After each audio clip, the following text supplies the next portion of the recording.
দর্শক, সারা দেশে যেখানে তেলের যে একটা অভাব পড়েছে, সেখানে কিন্তু আমরা খিলগাঁওয়ের দেখতে পাচ্ছি যে পর্যাপ্ত পরিমাণে তেল মজুত করা আছে। তো এখানে আমরা এখানে যে একজন স্থানীয় ডিপুর যে একজন সদস্য, তার সাথে আমরা কথা বলবো যে এখানে তাদের কাছে কি পরিমাণে তেল মজুত আছে সেই বিষয়টা আমরা জানবো। তো আপনাদের এখানে কি পরিমাণে আছে তেল, সেটা আমাদের কাছে একটু যদি বলতেন। জি, আসসালামু আলাইকুম। আমি এখানকার ডিপুর ইনচার্জ। তো এই ডিপুর মধ্যে হচ্ছে যে পর্যাপ্ত পরিমাণে হচ্ছে যে আপনার তেল মজুদ রয়েছে। বর্তমানে বাংলাদেশে যেটা সংকটময় সেটা হচ্ছে আমাদের হচ্ছে যে যেটা হচ্ছে যে জ্বালানি তেল। এই জ্বালানি তেলটা এখান থেকে সরবরাহ হবে। এখানে পর্যাপ্ত পরিমাণে আপনারা দেখতে পাচ্ছেন যে এই ডিপুতে এই ডিপুতে 28 বিলিয়ন যে আমাদের হচ্ছে যে তেল মজুদ রয়েছে। এটা এটা হচ্ছে যে আমাদের হচ্ছে যে আগামী আগামী 2028 সাল নাগাদ হচ্ছে যে হিসেবে আমাদের হচ্ছে যে যে হিসেবে আমাদের হচ্ছে যে তেলের মজুদ আছে, আমাদের যে ডিজেল পেট্রোল অকটেন, ঠিক আছে, সেটা সেটা আগামী 2028 সাল পর্যন্ত আমাদের হচ্ছে যে শেষ হবে না। এখান থেকে প্রতিনিয়ত সরবরাহ হচ্ছে। এখন আমাদের যে এটা এটা বাইরে রাখছি, এটা গতকালকে সরবরাহ হবে। আবার আমাদের যেটা হচ্ছে স্টোর রুম আছে, সেখানে অনেক পর্যাপ্ত পরিমাণে আমাদের হচ্ছে যে ডিজেল পেট্রোল অকটেন আমাদের এখনো মজুদ আছে।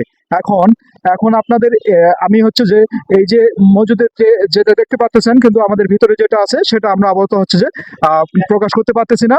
আমি এই মুহূর্তে আমার যে ইনচার্জ হিসেবে এটা বলতে পারি যে আমাদের এখানে স্টোরে আছে, স্টোরে পর্যাপ্ত পরিমাণে হচ্ছে যে আমাদের হচ্ছে যে ডিজেল পেট্রোল অকটেন মজুদ আছে।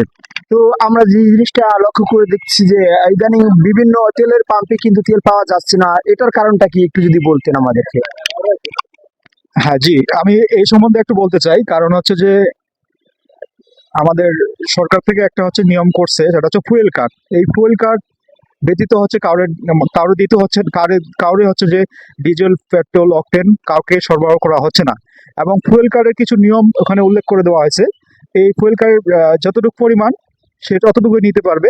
সেটা হচ্ছে যে একটা মানুষ এখন হচ্ছে যে ইরান ইরান এবং ইসরায়েল এবং আমেরিকার মধ্যে যে যুদ্ধটা বর্তমান আছে, সেটার তারা হচ্ছে যে আগামী ভয়াবহ একটা ধারণ করবে এই অনুমান করে এক একজন মানুষ মজুদ মজুদ করার জন্য এই যে তেলগুলো সংগ্রহ করে রাখে। এই জন্য হচ্ছে যে বাস্তবে মানুষ হচ্ছে যে প্রয়োজনের চাইতে অধিক তেল সংগ্রহ করে রাখে। এখন মূলত হচ্ছে যে এখানে যেটুকু আমাদের তেল আছে, যেটুকু মজুদ আছে এই অত্র অঞ্চলের টোটাল হচ্ছে যে আমাদের হচ্ছে যে অনেক অনেক অনেক তেল। এই যে দেখেন আমাদের এলাকায় আমাদের যে ডিপুতে পর্যাপ্ত পরিমাণে হচ্ছে যে তেল মজুদ আছে। এগুলো হচ্ছে কালকে সরবরাহ হবে এবং হচ্ছে প্রতিনিয়ত আমরা এখান থেকে সরবরাহ করতেছি। ধন্যবাদ দর্শক, যে আপনারা যেটা জানতে পারলাম যে পর্যাপ্ত পরিমাণে তেল রাখা আছে। তো তেলের ব্যাপারে নিয়ে কেউ আতঙ্ক হবেন না। দেশে তেলের নিয়ে যে একটা বিশৃঙ্খলা আপনারা সৃষ্টি করছেন, এটা দেশ জুড়ে সৃষ্টি করবেন না। খুব তাড়াতাড়ি এই বিষয়টা আমাদের শেষের সমাধান হবে আশা করি। তো ধন্যবাদ। আমার ইমরান লাইভ বলোকে আপনারা যারা রয়েছেন, অবশ্যই চ্যানেলটি সাবস্ক্রাইব করবেন এবং লাইক শেয়ার করে পাশে থাকবেন। ধন্যবাদ।